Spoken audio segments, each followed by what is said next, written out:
Hello everyone, you are all welcome to Genu Grades once more. This is O Level Biology GC 2022. We are going to dive into it right away. Okay, here in Genius Grades, we are here to enhance or make examination to be easy peasy for you. Yes, so answers are given straight to the point, sometimes even elaborated, so you will understand the question perfectly. Sometimes even the questions itself, they are interpreted in case of maybe in codes big grammar. Yeah, so we are going to get into GC 2021 biology paper 2. Yes, quickly subscribe if you haven't done that. Like this video so that your friends and others which you reach to join this success train will have the opportunity to get to this part or to this place. Yes, okay. Question 1 says, what are enzymes? What are enzymes? What are enzymes? Now, what are enzymes? Enzymes are proteins. Note, enzymes are proteins, but not all proteins are enzymes. This is a particular statement we always get in class from our teachers. Enzymes are proteins, but not all proteins are enzymes. They are proteins that act as biological catalysts. Yes, they are enzymes are proteins, number one. Number two, they act as biological catalysts. So if they say examples of biological catalysts, we will say enzymes.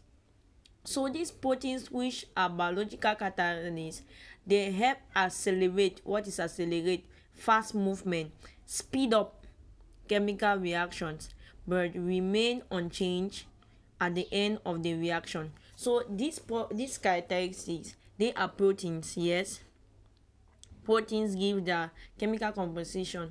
They are proteins, they are biological catalysts that help speed up chemical reactions but remain unchanged at the end of the reaction. So let me say, if an enzyme is introduced into a solution undergoing several reactions, if an enzyme is introduced in a solution, then the reaction pulling it to the right, that's to the products, from reactants to products, will increase. The time lapse will increase. Yes, because why? Because of the introduction of the enzymes. And by the end of this reaction, you will discover that if 2 meals of the enzymes, or the 2 meals of the enzymes, the structure and everything will not change. The enzyme's constitution will not change. There will be not three-dimensional disturbance or alterations. No. It will remain unchanged by the end of the reaction. Now, examples of enzymes, always give examples when you answer questions, are lipase, amylase, maltase, as we have seen them.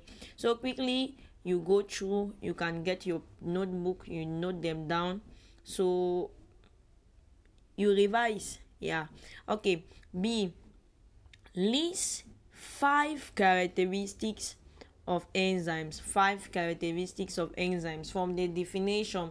Number 1 characteristic is that it speeds up chemical reactions. Number 1. Number 2, it is required in minute, small amounts.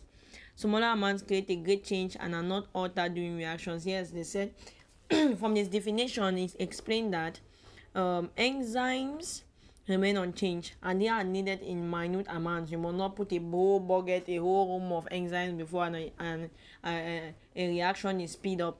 But in minute quantities, they are able to perform their action. Number 3, they are highly specific to action. Yeah, they are very, very efficient. They are highly specific to action. Just for you to easily remember this characteristic, just from the second one, they say they are required in minute amounts. The enzymes, or let me say catalysts needed, how can I put it? Just imagine something needed in a smaller amount. For example, for sure, if something is needed in smaller amount, that means it should be efficient. and specific to its function. That means it does not have it does not harbor or keep to itself distractions. It is straight to action. Yes, this is a job point I'm trying to raise, or to keep your memory fresh. Immediately you say the first, speed up chemical reaction. Second, require in minute amounts. The next should be they are highly specific to action.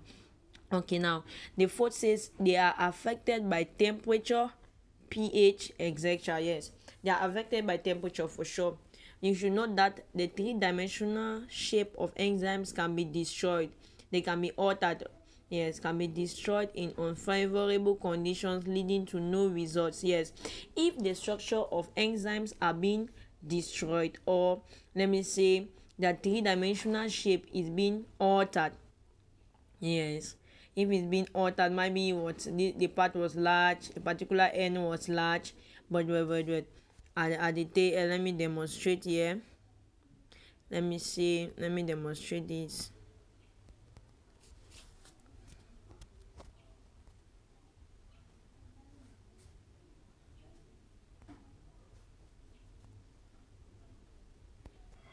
Let me say the enzyme was kind of like this.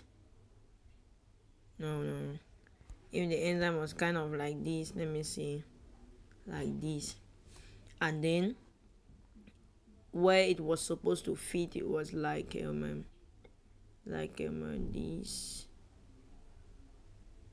like this. Now it will perfectly fit there, but if it instead was like this, if temperature comes in high adverse temperatures, or pH, or any other factor, I will set in unfavorable conditions. If, let me say, this is the substrate, and now the enzyme, see, it has been altered to, let me say, like this,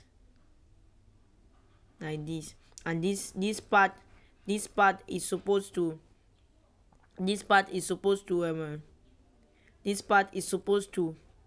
bind here. You see that it cannot bind. Why? Because it needs something like this. It needs something like this to fit in here, so it will be unable to bind. Yes, so that is one characteristic. It's affected by temperature, pH, and other unfavorable conditions. Okay, number 4, or no, rather number 5, they are inhibited by inhibitors. Yes, they are inhibited by inhibitors. Now, enzyme face what we call competition, that are involved in competitive reactions. Take for example, remember we said they are required in minute amounts. Now, if another, let me say, inhibitor, as it's so called, is introduced in the same medium where an enzyme is acting on, yes, if it's introduced there, that means, let me explain with drawings. Okay, this is a medium. Now this is a substrate, and this is the enzyme. The enzyme is supposed to come and attach itself here. Now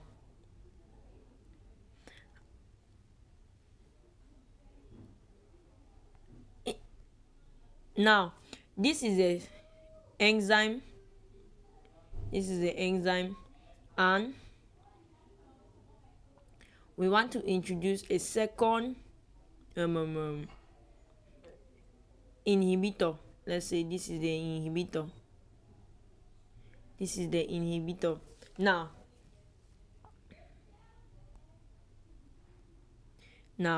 the inhibitor, and this is the enzyme. Okay, now these two, they are both competing to enter into this place, and if you discover they both of them have similar endings, and see, that means they both of them have the chance, or they have chances to fit into this place. Yes, they have chances to fit into this place. So that point that they are inhibited by inhibitors, it is very, very true. But now, if an enzyme is introduced in a solution or in a reaction, and an inhibitor is introduced in that same reaction in a 50-50 chance, in a 50-50 quantity, yes, they will both will have a 50-50 chance of having possession of the active site of the substrate. Yes, this is the substrate. They will have 50-50 chance or opportunities to fit into that part. But now in a case where the inhibitors are just so many compared to the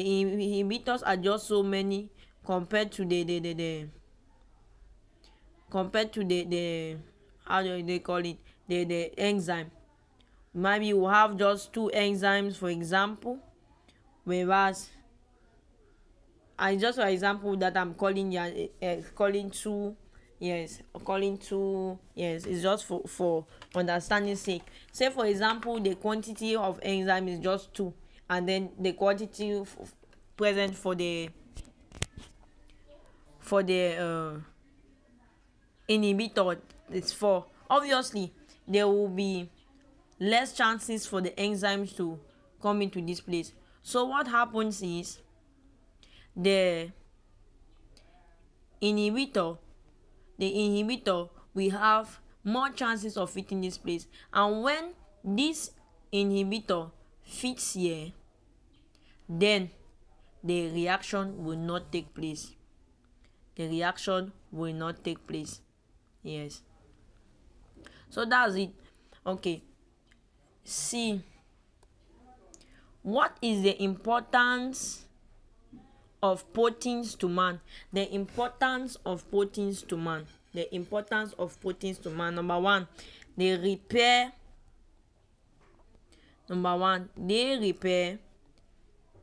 and build up body tissues. Yes, proteins repair and build up body tissues. This is something is in Pidgin we say koko.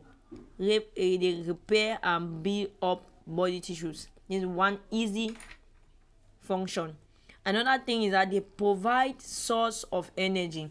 Remember, there are 3 classes of food that provide source or provide energy to the body. They are the source of energy to the body.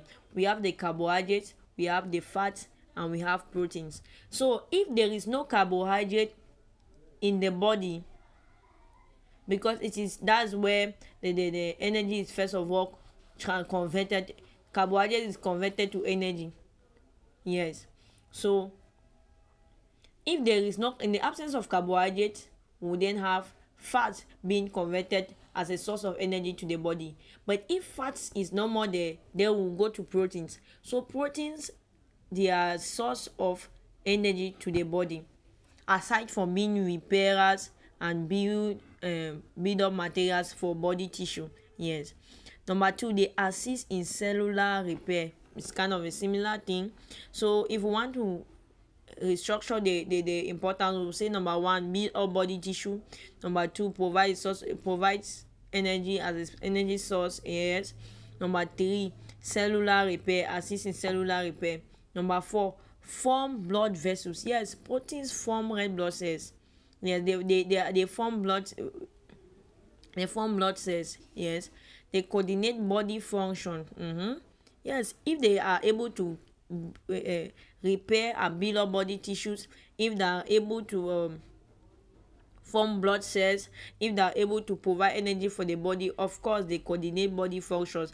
If all of these are not set in place, then bodily functions will not take action. Yes. Number 5 or 6, they allow metabolic reaction to take place, e.g. enzymes. Remember, what did we say enzymes are? Enzymes are proteins, but not all proteins are enzymes. So enzymes are proteins. Okay, number D. How will you demonstrate? This is an experiment. Please take note or follow up keenly. How will you demonstrate that soaked maize grains contain reducing sugar. So here the aim is to demonstrate that soaked maize grains contain reducing sugar. Now you should know this. Whenever it comes to classes of food, to test for various classes of food, the shortcut here, or the simple thing you should know, is there are various tests. The tests are located to identifying the classes of food. Yes, now here they are talking of reducing sugar. What is the test used to identify reducing sugar? Right away we know it is Benedict's test. Now the second question you should ask yourself after the question of what test it is, which we've answered Benedict's test, the second question is, what is the positive test for it? What is the color change we are expected to see in the presence of reducing sugar when we use Benedict's test? You get the point? Yes. So when you do this, when you ask your question, when you ask this question to yourself, whenever it comes to identifying the presence of a particular class of food, on all the classes of food, you will be able to run all experiments regarding these classes of food, no matter the sample they give you. Like here they have given soaked maize grains as the sample. They might be next time they will give you a baked bread, or maybe next time they will give you maize, maybe meat, maybe even a cup of milk. Yes, even milk. So that's it. Sometimes even milk, excuse me.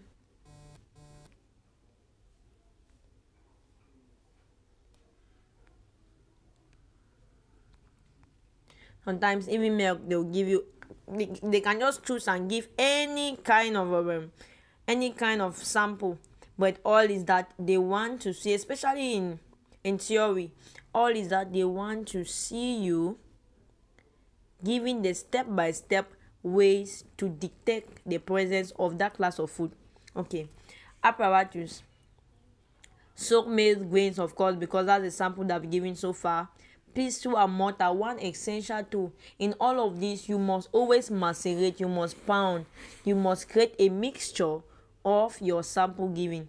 Distill water to create a solution, of course. Unused syringe. Test tube, Benedict solution. Yes, the test tube here is to hold the solution, but and that's where the reaction will take place, and that's where the mixture and everything will happen.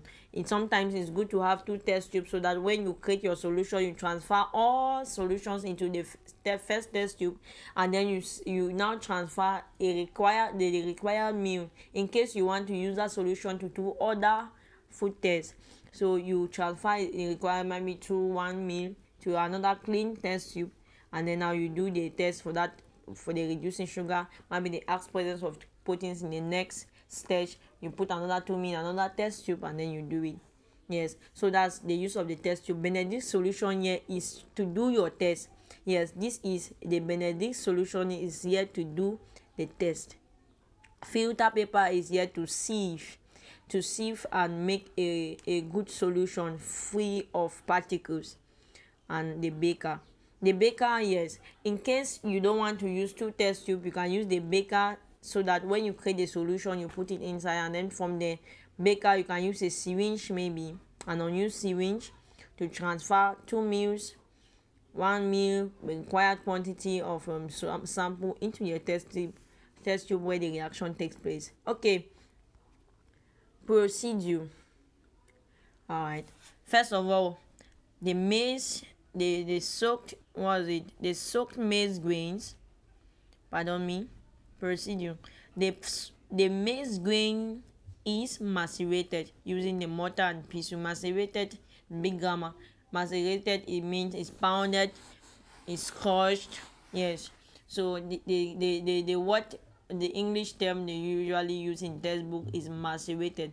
The maize grain is macerated. We use the simple past tense or the present past tense. Yes, we use we are reporting the experiment as we have done it. We are not saying it was. Yes, because we did not do the experiment and then we are reporting after. Rather, we scientifically, you do this, you as you are in the process of doing the experiment, you are recording it. Yes, so the maize grain is macerated using the mortar and pestle, clean mortar and pestle. Some water was added to form a solution. Maybe you can measure the water using some mils, using your syringe. Using a filter paper, the sample is filtered into a clean beaker, as explained above. Using a syringe, 4 ml of the sample is transferred into a clean test tube. Benedict's test is added into the test tube.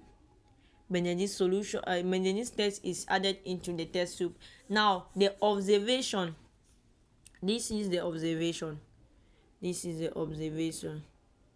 Observation. Benedict's test or solution turns solution yellow to orange. You should note this. This is the second thing to note. It turns the solution yellow to orange in the presence of reducing sugar. So if the soaked maize grains contain reducing sugar, then the solution will turn yellow to orange. Observation. Solution turns yellow, then orange. Okay, this was the inference. The inference means the expected result in the presence of reducing sugar using the Benedict's test. Inference, not the observation. Now the observation / the result is that the solution turns yellow, then orange. Now the conclusion is presence of reducing sugar is indicated by the positive color change. So what are we noting here? We are noting the Benedict's test as the Benedict's solution as the test for reducing sugar, the solution used to test for the reducing sugar. And secondly, we are noting the color change in case of a positive result, which here for the reducing sugar using the Benedict's solution is yellow to orange. So if you see no change, no color change, that means there's no reducing sugar. If you see any other thing apart from yellow to orange, there's no reducing sugar. As simple as that. Question number 2. Draw a large label diagram to show a section through the mammalian skin. A large label diagram to show a section through the mammalian skin. As simple as that. That's it.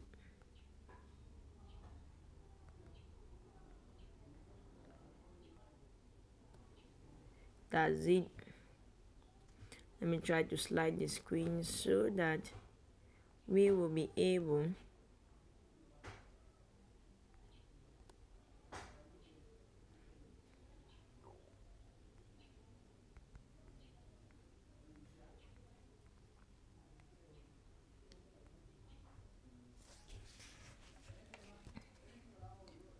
okay.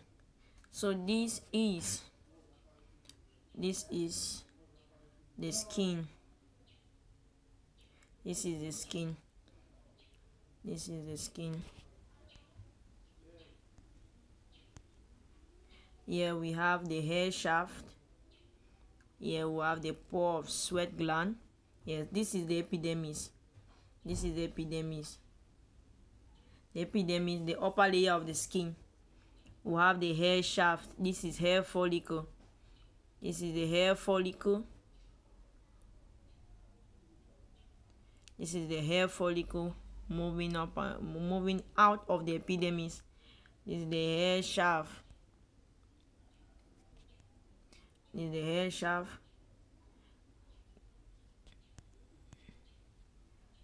Pore of sweat gland. This is your spore, where sweat comes out, like sweat is being released through onto the epidermis. The sebaceous gland. Yes, we've heard many things of the sebaceous gland.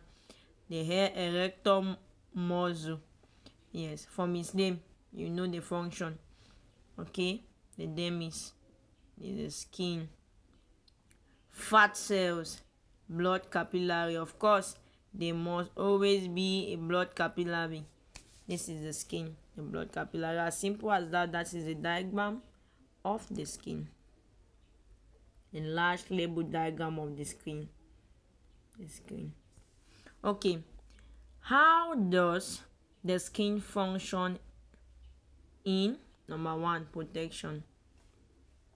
The epidermis keeps bacteria. Protection, how does it function in protection? The epidermis, which is the upper portion of the skin, keeps bacteria and germs from entering the body and bloodstream, preventing infections. So if bacteria or germs surpasses the upper layer of the skin into the body, it moves directly into the bloodstream. Why? Because they are attached blood capillaries from the skin, the epidermis, or from the upper layer, which is the epidermis. So if germs, bacteria go through the pores, go through the epidermis, it will cause an infection. So the epidermis protects the skin, it protects the body from receiving bacteria and germs from entering the body. Yes, preventing infections, because the skin, first of all, it has dead cells. Yes. Okay, how does it function in secretion? The skin produces moisture. In secretion, the skin produces moisture, that's waste from body, through secretions of the sebriferous glands. Remember, from this our diagram, they say this is the sebaceous gland, or the sebriferous gland, or the sweat gland. Sorry. Skin secretion can kill bacteria, and pigment melanin provides a chemical pigment defense against ultraviolet light that can damage skin cells. Okay, skin secretion can kill bacteria. So these same bacteria that try to enter the body into the bloodstream can also be killed by secretion of the skin. Yes. The pigment melanin provides a chemical pigment defense against ultraviolet light. Now, ultraviolet light can damage the skin, and so the pigment melanin, biology says the pigment melanin it's much in blacks compared to whites. Yes, so the pigment melanin provides a chemical pigment that serves as a defense against this ultraviolet light that can destroy the skin. Now, how does the skin function in the third? Temperature regulation during overcooling. The question says, how does the skin function in temperature regulation during overcooling? But because we wish to elaborate the both sides, we have introduced or answered how the body functions during overheating. Yes. So blood vessels leading to the skin capillaries during overcooling, this is what happens.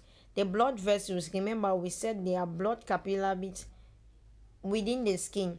So these blood vessels leading to the skin capillaries of the skin, they become narrow. Narrow means they constrict, they become tight, smaller. In the case of overheating, overcooling, let's just say when there is cold, right, you always want to be tight. You always want to hold on to yourself. You always want to be under a tight heat up atmosphere. So same with these capillaries or vessels. They want to be smaller. They don't want to be visible. They don't want to they don't want this cold to touch them. Yes, I just want to explain it in simple terms. Why answering questions? Because that's how I also do to recall things. While answering questions, by this explanation, you'll be able to recall many things. So just put in your head that when there is cold, if the environment is cold, then my blood capillaries, we want to reduce their size so as to create heat for themselves. So they become tight, they contract, they become narrow, letting less blood flow through the skin, and they conserve energy, they conserve heat in the body. So temperature regulation during overcooling is enhanced by two steps. Blood vessels of the skin tighten up, they narrow up, and then they allow less blood to flow through the skin to conserve heat in the body. As simple as that. Secondly, how does the body function or the skin function during overheating? But in overheating, it's the opposite. In overheating, sweat glands in the skin release more sweat, because when sweat is being released, if sweat is being released, that means the pores of the skin is open, and now air exchange.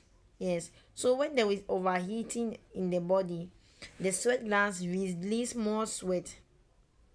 The sweat evaporates, removing heat energy from the skin. Secondly, blood vessels leading to the skin capillaries become wider. When it was during the condition of overcooling, they narrowed up themselves, they contracted and became tight. But now during overheating, the skin capillaries become wider, they dilate, they relax, allowing more blood flow through the skin and more heat to be lost.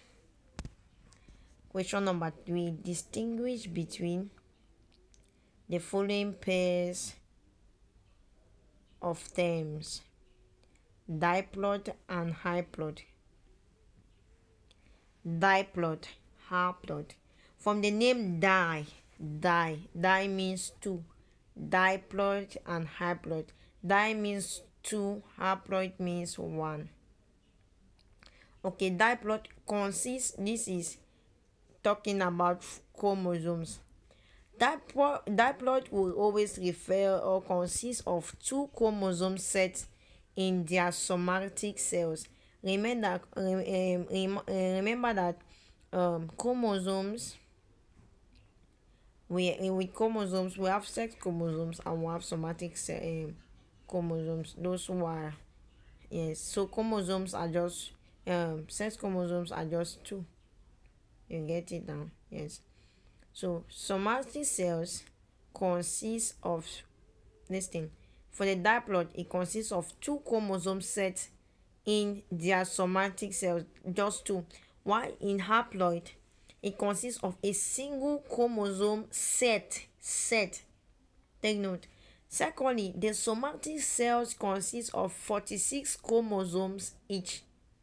Note this second point ties or agrees with the first point or under the diploid. If that means one chromosome set consists of 23 chromosomes. So if in the diploid consists of two chromosome sets, that means it consists of 23. That makes 46 chromosomes each. Yes. And for the haploid, somatic cells consist of 23 chromosomes in each. Examples of diploid we have in animals like us humans, plants, fungi. While haploids we have green plants, parasites, ants. Yes, parasites like the tapeworm, of course, they have 23 chromosomes. Another set of pairs of terms we have gamete and zygote. Gamete and zygote. What is a gamete? When we hear gamete, we think of sex cells, germ cells, fertilization. Zygote, the same thing, fertilization. So what's a gamete? A gamete is a sex cell or germ cell that take part in fertilization. Now, the gamete takes part in fertilization. An example of a gamete, we have the sperm and we have the ovary. Yes. So the sperm cell takes part in fertilization. The sperm gamete, it takes part in fertilization. While a zygote is the product of fertilization of the gametes. So the zygote, remember when we talk under reproduction, we make mention that the fusion of the male gamete and the female gamete gives rise to an organism. Now, what is the male gamete? The male gamete is the sperm cell. The female gamete is the ovary. When the male gamete, the sperm, fuse with the female gamete under a phenomenon or a process known as fertilization, an organism is formed. This organism is called a zygote first, not a fetus. It is called a zygote. So a gamete is a sex cell or a germ cell. Remember that a germ cell, the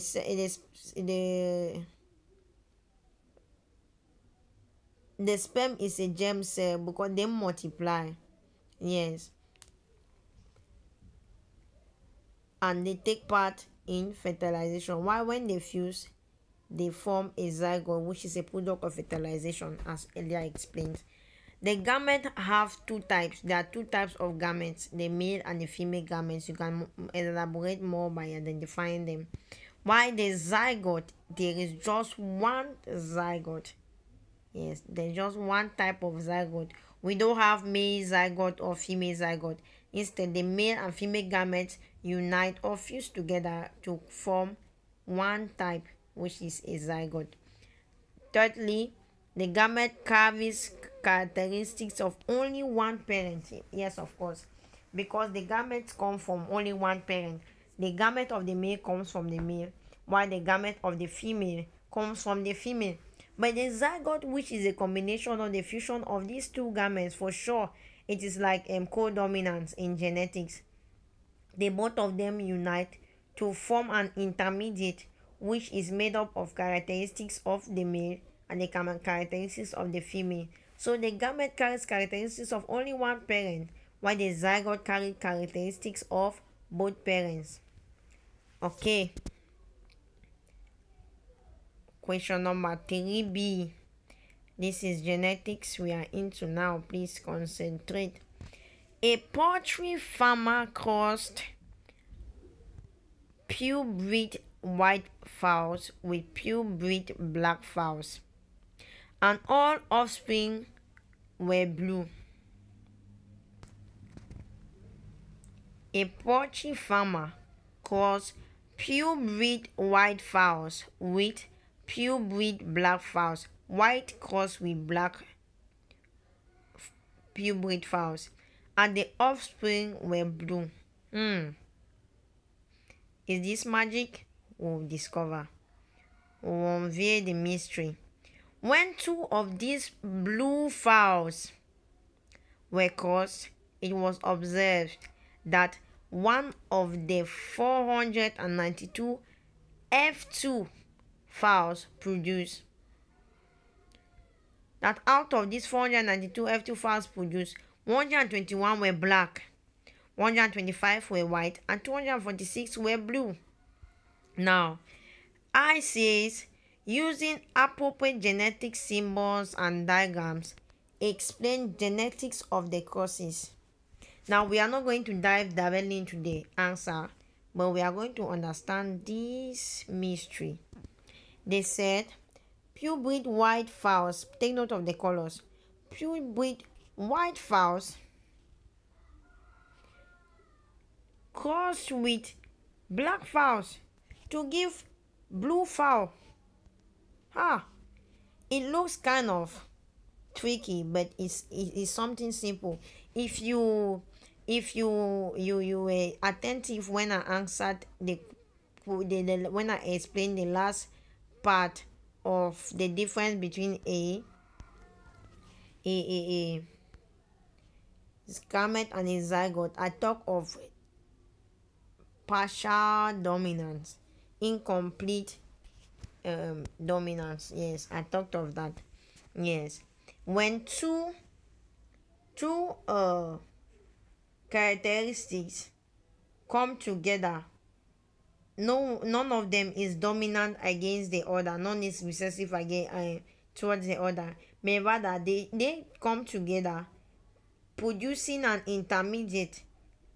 Yes, that neither looks like the neither looks like any of them. It does not look like any of them. Rather, if they have some similarities, it produces an intermediate. This is what we are going to see in this question 3b, where white fowls will cause to black fowls, and instead of a black or a white fowl to be produced as we normally see every day, rather a blue fowl will be produced. So here we will conclude that there is an incomplete or partial dominance going on. What is an incomplete or partial dominance? It is a form of gene interaction in which both alleles of a gene at a locus are partially expressed. They are partially expressed. They are not totally expressed, often resulting in an intermediate or different phenotype. So the way they look outwardly changes a different phenotype.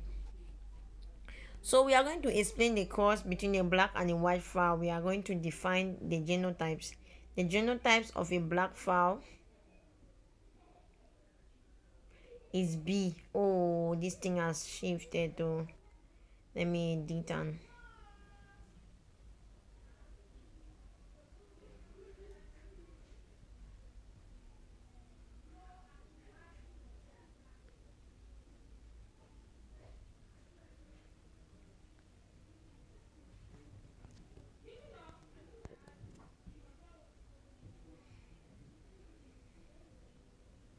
okay, here it is. The genotype of the black fowl is B. That of the white fowl is W. So now the blue fowl, the genotype of the blue fowl, as per explanation of incomplete dominance, say gene interaction. So the genotype of this blue fowl should be BW, because these genes are going to interact. BW, they are all in capital letters to express or to explain to you that none is recessive. All of them are dominant, and so an intermediate will result from their dominance. They are going to interact. Yes. So the first cross,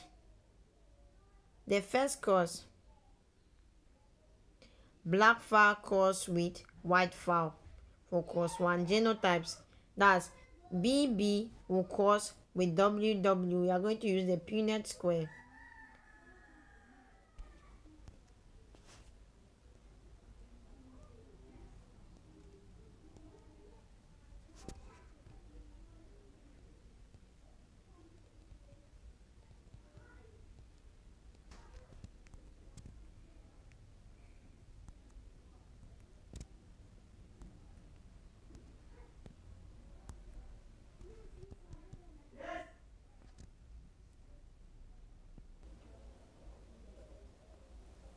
So the cross between, we are using the Punnett square, BB and WW. This one, we have represented them here, and this one, we have represented them here. Yes. So there, we are using the Punnett square. When we cross this and this, it gives us this. When we cross this and this, it gives us this. As simple as that. When we cross this and this, it gives us this. When we cross this,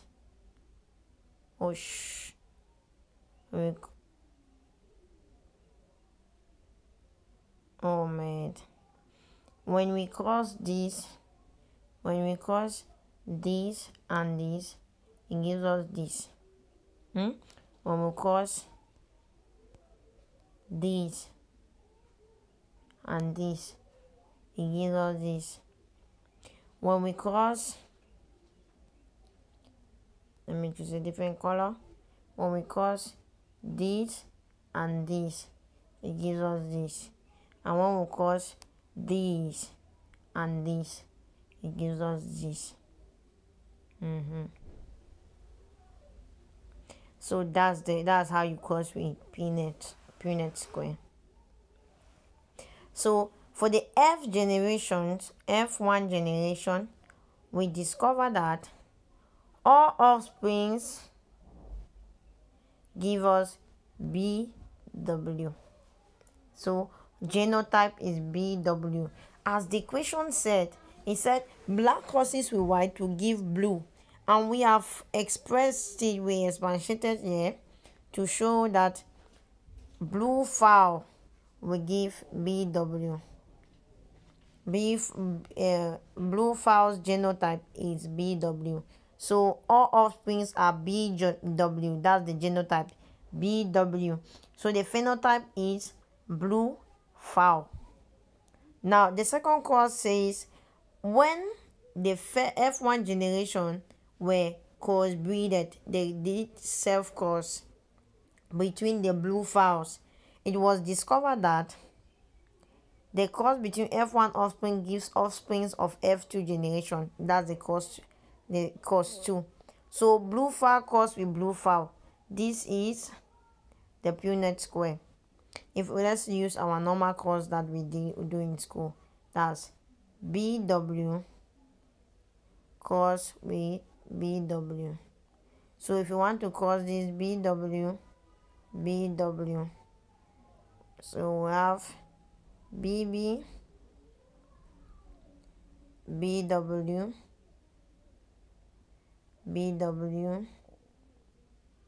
and WW.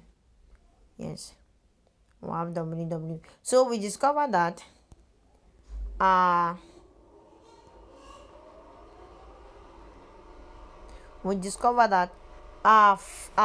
offsprings of the F2 generations, they are of pardon me,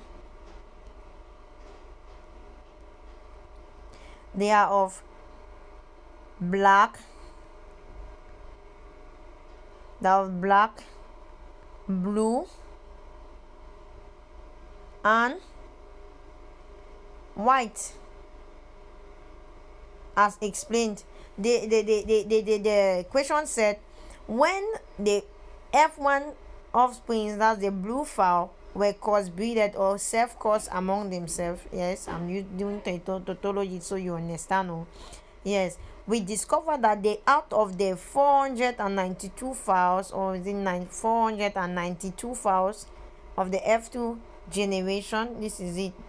Out of the 492 fowls produced, 121 were black, 125 were white, and the blue, 246 were blue. So we have discovered by our course that the blue is of the majority.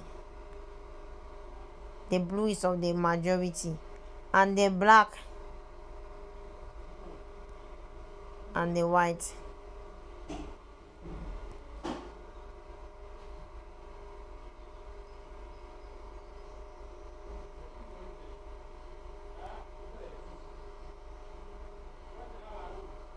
that's the white and the white. So we'll have black fowls,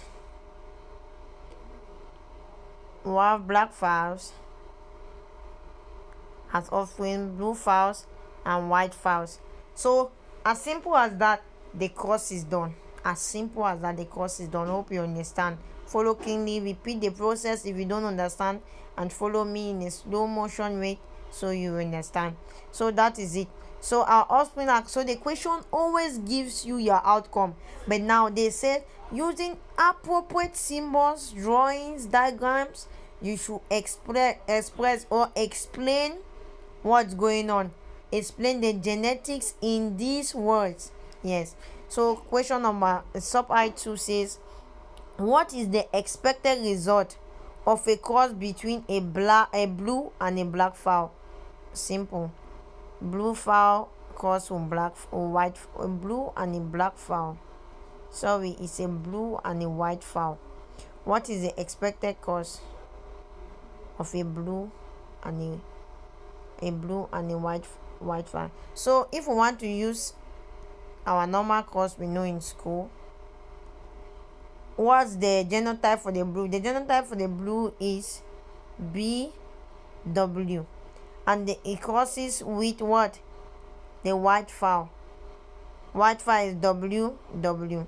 So if we want to do the cross, BW crosses with WW, we'll have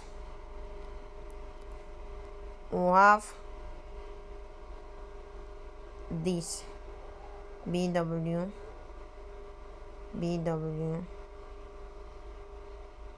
WW. So we'll have, if we want to elaborate it, we'll have blue and white fowls. If we cross a blue and a white fowl, we'll have all blue and white fowls. Oh, I see. All blue and white fowls. But if we cross, that means this is wrong, sorry. So it's supposed to be a cross between a blue and a black fowl, not a white fowl. So a black fowl.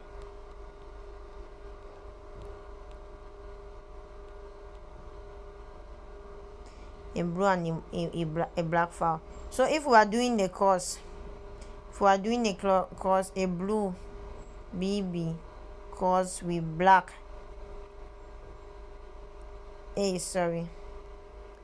a blue BW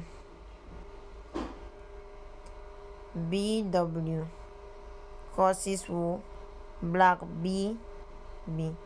So this is BW cross with black. So we have BB, next BB again, next BW. So whether you cross blue and black, blue and white, know that the outcome will be, for the blue and black, the outcome will be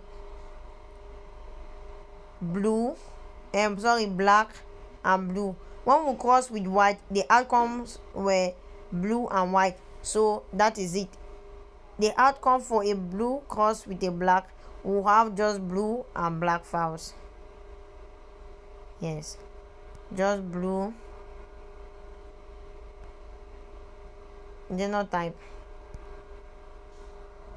The genotype is, and phenotype, it will have blue and black fowls. So that is all for the genetics question. Yes, don't forget to go revise 2022. It's already available on YouTube.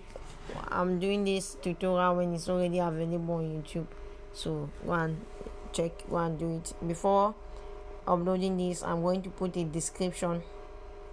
I'm going to put a link to it in the description. Yes. Okay, question 4. What do you understand by the following terms?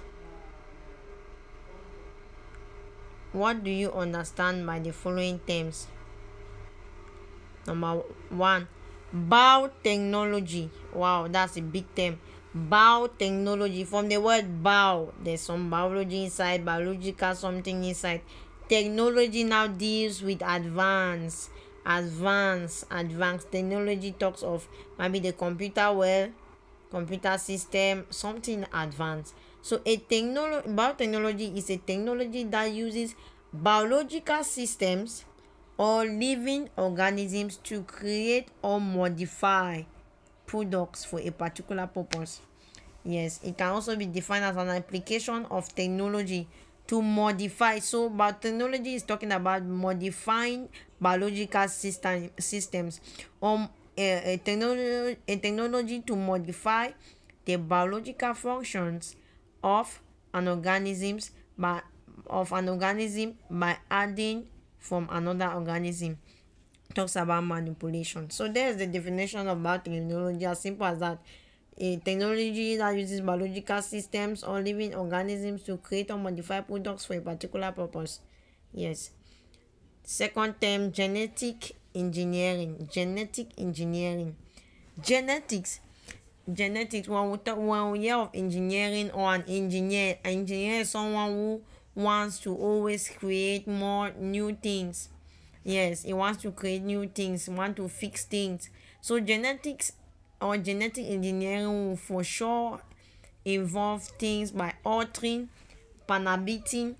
Yes, if you know what panabitting means, removing from here and putting here, altering things. So genetic engineering is that science of altering and cloning genes. Creating other copies of genes to produce new traits in an organism or to make biological substance such as proteins or hormones. That is genetic engineering, altering and cloning genes to produce traits in an organism. Yes, or to make biological substance such as proteins or hormones. Next, what is a plasmid? A plasmid is a small circular DNA molecule, and this plasmid is found in bacteria and some other microscopic organisms. So what you just need to know is that a plasmid is a small circular DNA molecule and is found in bacteria or other microscopic organisms. How is genetic engineering useful to man? I put the marks for this one, 6 marks. How is genetic engineering useful to man? It's used for the production. What did we say genetic engineering is? We said genetic engineering, it's altering and cloning genes to produce new traits in organisms. Yes, it's also used to make biological substances such as proteins or hormones. So looking at its importance or useful to man, it's used to man. We will say it is a production. Useful to man. How is genetic engineering useful to man? Production of medical importance products like human insulin, yes, human growth hormone, yes, that's HCG. Hepatitis B vaccine, yes, we said it is used to produce biological substances. Yes. So that's one function. Another function or importance is that development of genetic modified organisms such as disease resistant plants. Yes, they clone genes, they create new traits. Genetic engineering is all about creating new traits. So with these new traits, it can worsen science, it can better science. So this is a point to better science. Development of genetically modified organisms such as disease resistant plants. Plants are now resistant to some kind of diseases. Yes. C says outline the steps involved in beer making. Manufacture of beer while malting, milling, matching, luteinizing, boiling, fermenting, maturation, filtration, packaging, of course. Yes. Question 5 says draw a large label diagram of the male reproductive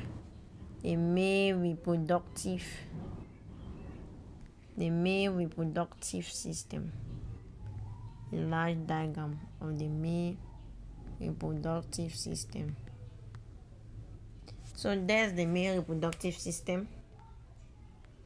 We have a diagram.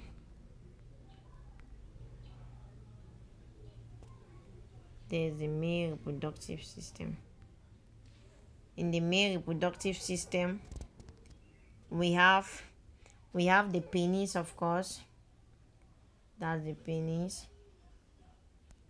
In the male reproductive system, we have the urethra. where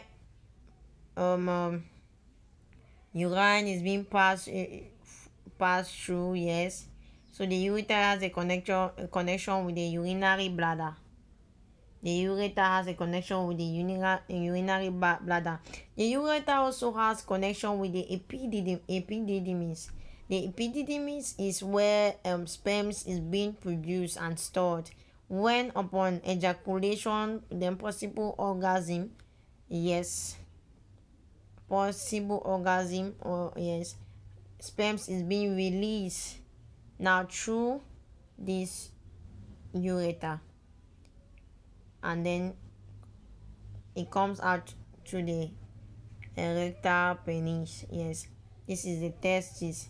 The testis, that's the testis inside. The scrotum sac, of course, the scrotum sac, the scrotum sac hangs outside alongside the penis. Yes, it hangs outside. Why does the scrotum sac hang outside?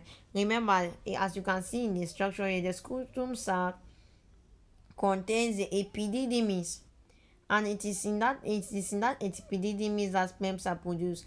Sperms are produced 2 degrees below body temperature. The body temperature we know is 37 degrees. So sperms are produced under temperature of 35 degrees Celsius. And so if at all the scrotum sac was kept inside the body or within the body walls, then the scrotum sac will always be at the temperature of 37 degrees, which is unfavorable for sperm production. So it hangs outside. Yes, that is one adaptation. It hangs outside. We have the prostate gland. That's it. We have the semivesicle. That's it. There's it. Yes. So that is it for the male reproductive system. We are going to define some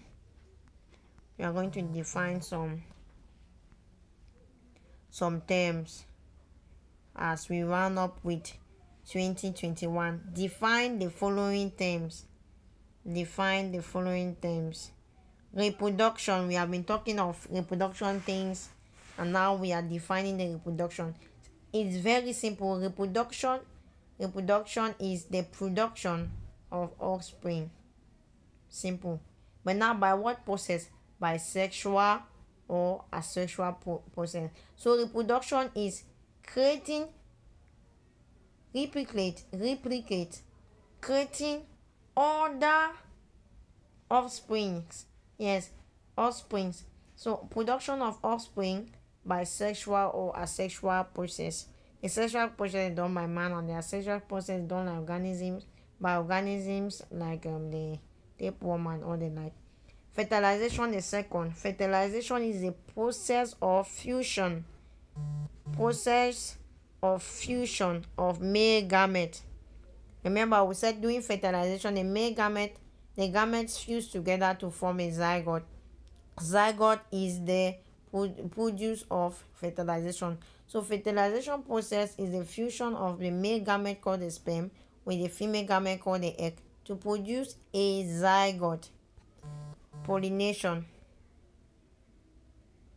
The act of transferring pollen grains from the male anther of a flower to the female stigma. So pollination is like fertilization. We cannot say fertilization in plants, rather we say pollination in plants. Yes. So with plants we talk of transfer of pollen grains from the male anther, which serves like the sperm of the flower, to the female stigma, which serves as the ovary of the flower. So pollen grains from the male anther meets the female stigma. Yes, and that's where pollination occurs, and there's a new plant. Okay, copulation or sexual intercourse. If you don't want to say sexual intercourse because so many people know it, you say cutis. If you don't want to say cutis because so many people might know it, what do you say? Copulation. Yes, so copulation, sexual intercourse, or cutis is a reproduction act in which an erectile penis. Now, if you don't put, when answering your question, if you don't put an erected penis, you are failed. Yes. If you just say reproduction act in which a penis, you have already failed. You have already failed. They might give you half mark if you write the others, but why lose a mark or two when you know what to write? When genius grades is here for you. So it is the act in which an erectile penis is inserted into the female's vagina. Yes, and that's it for copulation. Where does meiosis occur in flowering plants? As simple as that. Meiosis occur in the megaspore mother cells. In the megaspore mother cells, that's the megaspore, right? Within the ovules of ovaries. So it occurs in the megaspore mother cells and in the microspore mother cells. Within for the female side, it happens in the megaspore mother cells within the ovules of ovaries and in the microspore mother cells within the anthers of stamens. So, what are mammals? Okay. Where does meiosis occur in flowering plants? It occurs in the megasporocytes and the microsporocytes. And meiosis occur in mammals in the gonads. The gonads are the ovaries in females and the testes in males. So that's where meiosis occur. Thank you so much. This is the end. So I'm glad to say we have come to the end of GC 2021 ordinary level. Yeah, we have come to the end. Thank you so much for following. If you didn't understand something or you want more elaboration, just give me at the comment section. Yes, or yes, at the comment section. Just write it there and